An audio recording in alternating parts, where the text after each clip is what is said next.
इंतजार खत्म, क्योंकि आपका मैथ्स टीचर वापस आ चुका है। काफी इंटरेस्टिंग टॉपिक्स और काफी फन तरीके से हम अपने सब्जेक्ट को बीट करेंगे ताकि बोर्ड्स में कोई प्रॉब्लम ना हो।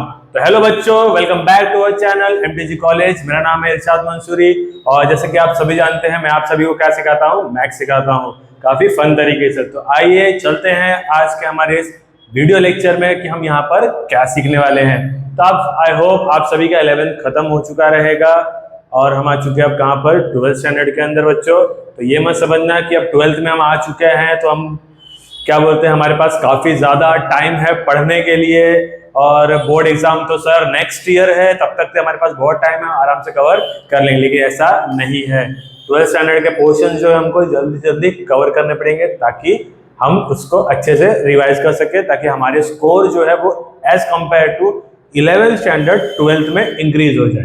तो चलिए शुरू करते हैं। आज हम पढ़ेंगे बच्चों मैथ्स 1 चैप्टर नंबर 1, जिसका नाम क्या है, मैथमेटिकल लॉजिक। बच्चों ये बोर्ड एग्जाम में कितना मार्क्स कैरी करता है, 8 मार्क्स कैरी करता है। तो इस वीडियो लेक्चर में मैं आपको बताऊंगा कि इस चैप्टर के अंदर क्या क्या टॉपिक्स है, कैसे कैसे सॉल्व करने हैं हमको और कैसे कैसे चीजें पढ़नी है। ठीक है, तो स्टार्ट करते हैं आज का हमारा पहला टॉपिक, जिसका नाम है स्टेटमेंट। क्या नाम है, स्टेटमेंट, या फिर कह लो कि टाइप्स ऑफ सेंटेंस कितने होते हैं। तो सबसे पहला सेंटेंस आता है असर्टिव। क्या आता है, असर्टिव। अरे सर आप मैथ्स पढ़ा रहे हो कि इंग्लिश पढ़ा रहे हो? हम मैथ्स ही पढ़ रहे हैं, लॉजिक में हमको इंग्लिश लगाना है। तो आप कंफ्यूज हो गए कि सर हमको मैथ्स पढ़ा रहे हैं कि इंग्लिश पढ़ा रहे हैं। हमारा पहला ही टॉपिक क्या है, स्टेटमेंट है या फिर सेंटेंस है, जिसमें क्या आता है, असर्टिव। असर्टिव मींस क्या होता है बच्चों, हमने पढ़ा होगा इंग्लिश में, जिसको हम क्या कहते हैं, सिंपल सेंटेंस। क्या कहते हैं, सिंपल सेंटेंस। ऐसा सेंटेंस जिसका कोई मीनिंग होना चाहिए। क्या होना चाहिए, मीनिंग होना चाहिए, जो मीनिंगफुल सेंटेंस हो। अब भले वो सही हो या फिर गलत हो, वो नहीं मैटर करता। यहाँ पर सिर्फ हमको क्या करना है कि मीनिंग सेंटेंस जो हमारा क्या होना चाहिए, एक मीनिंगफुल सेंटेंस होना चाहिए। ठीक है, तो चलिए सेकंड जो आता है वो आता है हमारा इंपरेटिव। इंपरेटिव मतलब क्या होता है, कमांड या फिर कह लो कि रिक्वेस्ट करना या फिर ऑर्डर देना। ओके, थर्ड आता है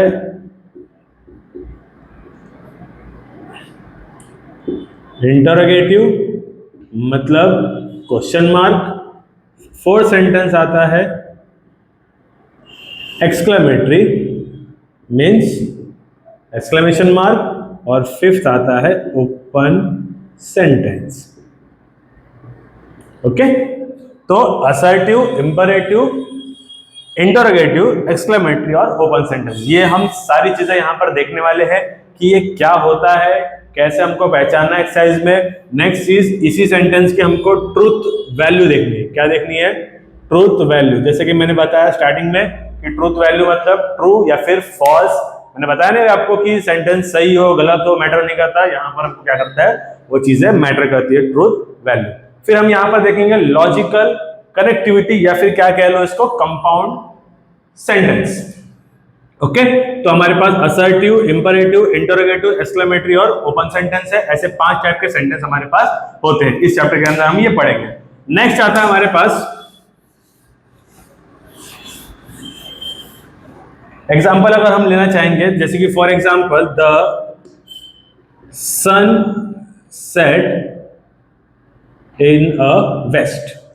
सन सेट इन अ वेस्ट, जैसा कि आप देख सकते हैं बच्चों कि क्या बोला गया सेंटेंस में, sun set in the west. ये क्या है, सिंपल सेंटेंस। क्या है ये, सिंपल सेंटेंस। ओके, अब जितना भी सिंपल सेंटेंस रहेगा उसी का क्या मिलेगा हमको, ट्रूथ और फॉल्स वैल्यू मिलेगा। ट्रू और क्या मिलेगा, फॉल्स वैल्यू। क्यों, क्योंकि जो सिंपल सेंटेंस होता है वही क्या होता है, स्टेटमेंट कहलाता है। बाकी सेंटेंस हमको स्टेटमेंट नहीं कहलाता है। तो क्या बोला गया था, sun set in the west. क्या ये सही है फिर गलत है? जी हाँ, ये क्या है, राइट है। तो इसका ट्रूथ वैल्यू क्या आएगा, क्या लिखते हैं, टी लिखते हैं। क्या लिखते हैं, टी। जैसे कि नेक्स्ट अगर सेंटेंस लिखे कि प्लीज क्लोज द डोर, तो ये क्या हो गया, रिक्वेस्ट हो गया। क्या हो गया, रिक्वेस्ट। तो इसको हम कौन सा सेंटेंस बोलेंगे, इंपरेटिव सेंटेंस बोलेंगे। क्योंकि इंपेरेटिव सेंटेंस तो ये स्टेटमेंट नहीं होता है, तो इसका आपको ट्रू और फॉल्स वैल्यू नहीं आएगा। नेक्स्ट, अगर थर्ड की बात करें तो इंटरोगेटिव क्या होता है, डू यू लाइक मैथमेटिक्स? सारे बच्चे बोलेंगे कि नहीं सर। यस, आंसर क्या आएगा इसका? यस। लेकिन सेंटेंस अगर हम देखेंगे तो कौन सा सेंटेंस है ये? इंटरोगेटिव सेंटेंस है, जिसमें क्या आ गया तुम्हारा? क्वेश्चन मार्क आ गया। क्या आ गया? Question mark. ओके, तो ऐसे टाइप के सेंटेंस को हम स्टेटमेंट नहीं कहते हैं, तो इसका ट्रू और फॉल्स वैल्यू नहीं आएगा। नेक्स्ट आता है exclamatory, hurray RCB one the IPL. Wow, अरे आरसीबी फैंस यहाँ पे ध्यान दो। तो यहाँ पे क्या आ गया? हुर्रे, और क्या आ गया? एक एक्सक्लेमेशन मार्क आ गया। तो ऐसे सेंटेंस को हम क्या बोलेंगे? Exclamatory sentence. फिर आता है नेक्स्ट सेंटेंस, जो क्या होता है? ओपन। क्या होता है बच्चों? ओपन मतलब कह लो कि it is red in colour. क्या कहा मैंने? It is red in colour. Sir क्या रेड इन कलर? इसके बारे में बात कर रहे हो आप कि कौन सी चीज रेड कलर की है? किसको आप रेड कलर कह रहे हो? तो हमको तो पता ही नहीं कुछ। तो ये सेंटेंस क्या हो गया? मीनिंगलेस हो गया, मतलब कोई भी हमारे पास इसका मीनिंग नहीं है। तो ऐसे सेंटेंस को हम क्या कहेंगे? ओपन सेंटेंस बोलेंगे। क्या बोलेंगे? Open sentence. जैसे कि हमारे वेरिएबल्स वाले क्वेश्चन जो होते हैं, अगर उसके अंदर कोई वैल्यू दी गई है वेरिएबल की, तो ही क्या कहलाएगा? वो सिंपल सेंटेंस कहलाएगा। अदरवाइज उसको हम क्या कहेंगे? As a open sentence. समझ में आया बच्चों? चलो नेक्स्ट देखते हैं हम, कंपाउंड स्टेटमेंट क्या होता है। नेक्स्ट आता है हमारे पास कंपाउंड स्टेटमेंट। अब कंपाउंड स्टेटमेंट जो होते हैं वो 5 होते हैं। क्या होते हैं? 5। सबसे पहला आता है कंजंक्शन, नेक्स्ट आता है डिसजंक्शन, नेक्स्ट आता है कंडीशनल, या फिर कह लो कि इसको क्या कहते हैं? इंप्लीकेशन कहते हैं। फोर्थ वन आता है बाय कंडीशनल, या फिर इसको कह लो कि ये क्या होता है? Double implication. और फिफ्थ आता है हमारे पास नेगेशन। ओके, अब conjunction means and. Conjunction means क्या होता है? एंड होता है। इसका सिंबल ऐसे वी तरीके उल्टा वी होता है। डिसजंक्शन मीन्स क्या होता है? और। कंडीशनल मीन्स सिंबल होता है एरो। बाय कंडीशनल मतलब डबल एरो। और नेगेशन होता है दिस साइड। ठीक है, ये इसका क्या है? सिंबल है। अब कंजंक्शन, कंपाउंड, सबसे पहले चीज तो बच्चों कंपाउंड स्टेटमेंट क्या होता है? कंपाउंड स्टेटमेंट का मतलब होता है कि जब जो हमने अभी सेंटेंस देखा, जब दो सेंटेंस को एक फ्रेज ऐड करता है। अब फ्रेजेस क्या होते हैं? जैसे कि and, but, while, shall, neither, और, नॉर, कॉमा। ठीक है, तो ये जब सेंटेंस, जब दो सेंटेंस को हम स्टेटमेंट को ऐड करते हैं फ्रेजेस से, तो ऐसे टाइप के स्टेटमेंट को हम क्या कहते हैं? कंपाउंड स्टेटमेंट बोलते हैं। क्या बोलते हैं? Compound statement. और उसमें हमारे पास कितने टाइप के हैं? 5 टाइप के। पहला क्या है? कंजंक्शन, मतलब किससे ज्वाइंट होगा वो? एंड से। एंड स्टेटमेंट कहा जाता है इसको। नेक्स्ट आता है हमारे पास डिसजंक्शन, जिसको हम क्या कहते हैं? और बोलते हैं। फिर आता है हमारे पास कंडीशनल, जिसको हम क्या कहते हैं? इंप्लीकेशन। अब ये कंडीशनल जो है, इंप्लीकेशन, ये स्टार्ट होता है इफ से, और बीच में क्या आता है? देन आता है। नेक्स्ट आता है डबल इंप्लीकेशन, जिसके बीच में क्या होता है? इफ एंड ओनली इफ होता है। ठीक है। और नेक्स्ट लास्ट जो है वो क्या है? नेगेशन, मतलब हमको पॉजिटिव सेंटेंस को नेगेटिव में कन्वर्ट करना है, या फिर नेगेटिव को किस में कन्वर्ट करना है? हमको पॉजिटिव में, वाइस वर्सा। ओके, तो नेगेटिव कन्वर्ट करना है पॉजिटिव में, पॉजिटिव को करना है हमको किसमें? नेगेटिव सेंटेंस में। ठीक है, तो इसके बाद जितने भी आपको कंपाउंड स्टेटमेंट देखे उसको सिंबॉलिक फॉर्म में लिखना है। जैसे हमने पहले देखा इस वीडियो में कि ट्रूथ वैल्यू देखा हमने एक सेंटेंस स्टेटमेंट का, वैसे ही कंपाउंड स्टेटमेंट के भी क्या होते हैं? ट्रूथ वैल्यू होते हैं। वो हम हमारे टॉपिक जब स्टार्ट करेंगे पूरी तरीके से अच्छे, तब हम वहां पर देखेंगे कि इसके ट्रूथ वैल्यू कैसे निकाले जाते हैं। ओके बच्चों, फिर आता है हमारे पास ट्रूथ वैल्यू, ट्रूथ। नेक्स्ट देखते हैं हम। नेक्स्ट हमारे पास आता है ट्रूथ, टोटोलॉजी, कॉन्ट्राडिक्शन और कंटेंजेंसी। अब सर टोटोलॉजी, कॉन्ट्राडिक्शन, कंटेंजेंसी ये सब क्या होती है? उसके पहले मैं आपको बताता हूं कि जो हमारा कंपाउंड स्टेटमेंट था उसकी वैल्यू भी, उसकी भी ट्रूथ वैल्यू होती है। जैसे कि फॉर एग्जांपल अगर बात करें हम किसके बारे में बात करेंगे? कंजंक्शन के बारे में। ओके, तो P एंड Q, ये जो P और Q दिख रहा है ये तुम्हारा क्या है, दो स्टेटमेंट है, इसको ज्वाइंट किया गया किससे, एंड से ज्वाइंट किया गया, किससे ज्वाइंट किया गया है, एंड से। तो इसका भी ट्रूथ वैल्यू होता है, जैसे कि ये T T F F, अगर तुम्हारे पास दो वेरिएबल है तो 2 का स्क्वायर कितना होता है 4, मींस कितने वैल्यू आएंगे, 4 वैल्यू आएंगे। अगर तुम्हारे पास तीन वेरिएबल से P Q और R भी आ गया तो हम क्या लेंगे, 2 का क्यूब लेंगे, कितना होता है 8, जो हमारे पास कितनी वैल्यू आएगी, फिर 8 वैल्यूज आएगी। ओके, तो T T F F T F T F। Okay, तो यहां पर अगर एंड स्टेटमेंट, ध्यान रखो किसमें, एंड में अगर दोनों ट्रू है तो आंसर क्या आएगा, ट्रू।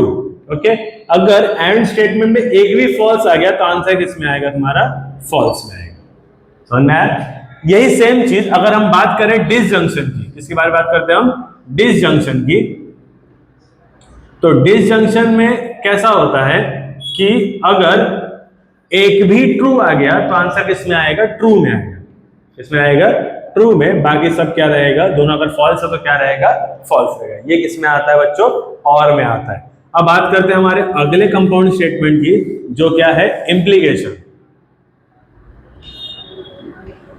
क्या होता है, इम्प्लीकेशन मीन्स इस तरीके से arrow, P Q, P implies Q, यहां पर पोजीशन का मैटर है, T T F F T F T F, sorry. Okay, तो यहां पर कैसा होता है कि अगर दोनों सेम है, दोनों क्या है, सेम है, तो क्या रहेगा, ट्रू रहेगा। अगर फर्स्ट पोजीशन ट्रू है, सेकंड पोजीशन फॉल्स है, तो क्या आएगा, फॉल्स। लेकिन अगर फर्स्ट पोजीशन फॉल्स है लेकिन सेकंड क्या है, ट्रू, तो आंसर क्या आएगा, ट्रू आएगा। ओके, नेक्स्ट चीज हमारे पास आता है डबल इंप्लीकेशन। नेक्स्ट क्या आता है, डबल इंप्लीकेशन। अब ये डबल इंप्लीकेशन किस तरीके से होता है, ये भी बहुत सिंपल है बच्चों। अगर दोनों सेम है तो क्या रहेगा, ट्रू रहेगा, बाकी सब क्या रहेंगे इसके अंदर, फॉल्स रहेंगे। ओके, और लास्ट हमारा क्या होता है, नेगेशन। तो नेगेशन का क्या होता है, नेगेशन मैंने क्या बताया, अपोजिट, अपोजिट मीन पॉजिटिव या फिर नेगेटिव। अगर पॉजिटिव है तो नेगेटिव में कन्वर्ट करना है, नेगेटिव है तो उसको किस में कन्वर्ट करना है, पॉजिटिव। मतलब ट्रू है तो फॉल्स हो जाएगा, फॉल्स है तो ट्रू आ जाएगा। नॉट रहेगा तो नॉट हटाना है स्टेटमेंट से, अगर नॉट लगा हुआ है तो नॉट क्या करना है, वहां से निकालना है। ओके, तो चलिए आगे चलते हैं हम।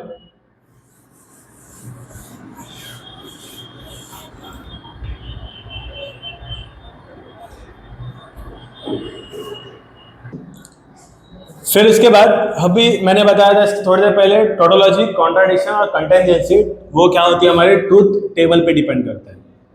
ट्रूथ टेबल, अगर सपोज तुम ट्रूथ टेबल को सॉल्व कर रहे हो और लास्ट के कॉलम में अगर सारे वैल्यूज क्या आ रहे हैं, ट्रू आ रहे हैं, तो उसको हम क्या कहेंगे, टोटोलॉजी बोलेंगे। क्या बोलेंगे उसको, टोटोलॉजी। और अगर सारे आंसर तुम्हारे क्या आ रहे हैं, फॉल्स आ रहे हैं, तो उसको हम क्या कहेंगे, कॉन्ट्राडिक्शन कहेंगे। अगर दोनों मिक्स आ रहे से ट्रू ट्रू फॉल्स, बीच में ट्रू आ गया, फिर फॉल्स ट्रू ट्रू, इस तरीके से आ गया, तो ऐसे टाइप के स्टेटमेंट को हम क्या बोलेंगे, कंटेंजेंसी बोलेंगे। क्या बोलेंगे इसको, कंटेंजेंसी। समझ में आया? वो हम क्या करेंगे, हमारी जब एक्सरसाइज हम स्टार्ट करेंगे तो उसमें एकदम डिटेल्स में पढ़ेंगे क्या होता है करके। नेक्स्ट चीज, नेक्स्ट आता है हमारे पास क्वांटिफायर स्टेटमेंट। नेक्स्ट क्या आता है, क्वांटिफायर स्टेटमेंट। क्वांटिफायर मतलब दो चीज होती है, एक आता है, अरे सर उल्टा ही लिखा आपने ना, इसको यहाँ बोलते हैं देयर एग्जिस्ट। मैथ्स है बच्चों, मैथ्स में कुछ भी हो सकता है। सर आपने फिर से उल्टा लिख दिया, नहीं, ये होता है all the values of. Okay, अब देयर एग्जिस्ट क्या होता है, ऑल द वैल्यूज क्या होता है, मैं आपको बताता हूँ। देयर एग्जिस्ट का मतलब होता है कि सपोज तुम्हारे पास एक सेट दिया हुआ है और एक इक्वेशन दिया हुआ है। अब सेट के अंदर कुछ नंबर्स लिखे हुए, अगर कोई भी एक वैल्यू इक्वेशन में सेटिस्फाई होगी तो उसको हम क्या कहेंगे, देयर एग्जिस्ट। देयर एग्जिस्ट का मतलब क्या होता है कि कोई भी एक वैल्यू क्या होनी चाहिए, उस इक्वेशन में सेटिस्फाई होनी चाहिए। ऑल द वैल्यूज का मतलब क्या होता है कि हर एक वैल्यू क्या होनी चाहिए, उस इक्वेशन में सेटिस्फाई होना चाहिए, उसको हम क्या कहेंगे, ऑल द वैल्यूज ऑफ। ठीक है, अगर नहीं हुआ तो मतलब क्या है, फॉल्स रहेगा, अगर हो गया तो मतलब क्या है, वो ट्रू है। ओके, ये हमारा क्या है, क्वांटिफायर स्टेटमेंट। फिर आता है हमारे पास डुअलिटी, मतलब डुअल्स। डुअल्स में क्या होता है, एंड किस में कन्वर्ट हो जाएगा, और में, और किस में कन्वर्ट हो जाएगा, एंड में। नेक्स्ट ट्रू कन्वर्ट हो जाएगा फॉल्स में, फॉल्स किस में कन्वर्ट हो जाएगा, ट्रू में। Next small T means tautology होता है, तो टोटोलॉजी कन्वर्ट हो जाएगा सी मीन्स कॉन्ट्राडिक्शन में, अगर सी है तो किस में कन्वर्ट हो जाएगा, टी में। बस खाली नेगेशन वो क्या है, वो चेंज नहीं होगा।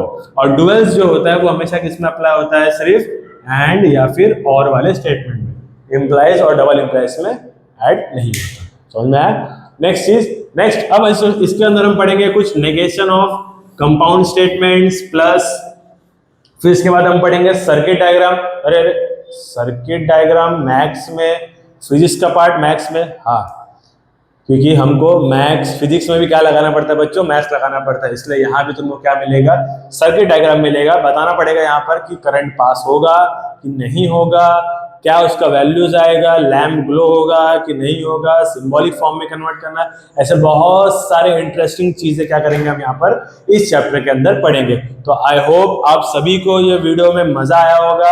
अगर मजा आया है तो इस चैनल को लाइक, इस वीडियो को लाइक कीजिए, चैनल को सब्सक्राइब कीजिए और बेल आइकन को प्रेस कीजिए, ताकि इससे अच्छे अच्छे वीडियोस और फन तरीके से हम मैथ्स को सीख सके और मैथ्स को अच्छे से बीट कर सके, ताकि हमारे मार्क्स क्या हो सके मैथ्स में इंक्रीज। तब तक के लिए सबको बाय बाय, टेक केयर।